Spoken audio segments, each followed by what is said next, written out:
कुपवाडचे ज्येष्ठ नेते तथा शिक्षण, सामाजिक आणि राजकीय क्षेत्रातील मान्यवर व्यक्तिमत्व दिवंगत प्राध्यापक शरद पाटील यांच्या स्मारकासाठी सांगली, मिरज व कुपवाड महापालिकेकडून रुपये 1,50,00,000चा निधी मंजूर करण्यात आला. या निधी मंजुरीचं अधिकृत पत्र गुरुवारी स्वर्गीय प्राध्यापक शरद पाटील यांच्या कुटुंबियांकडे सुपूर्द करण्यात आलं.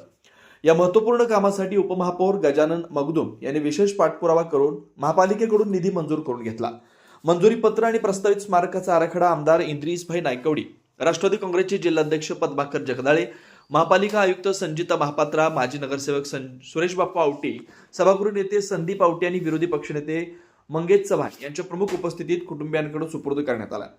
यावेळी स्वर्गीय प्राध्यापक शरद पाटील यांचे कुटुंबीय, वृद्ध सेवा श्रम कुपवाड, यशवंत शिक्षण संस्था, जनता दल, जैन समाज कुपवाड, कुपवाड शहर व परिसर संघर्ष समितीचे पदाधिकारी, शिवप्रेमी मंडळ, ग्रंथराज ज्ञानेश्वरी पारायण समिती, विविध राजकीय पक्षांचे कार्यकर्ते तसेच पत्रकार मोठ्या संख्येने उपस्थित होते.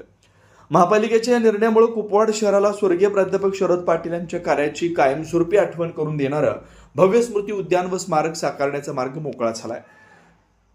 या स्मारकामुळे त्यांच्या सामाजिक, शैक्षणिक व लोकाभिमुख कार्याचा वारसा पुढील पिढीपर्यंत पोहोचवण्यास मदत होणार असल्याची भावना उपस्थितांनी व्यक्त केली.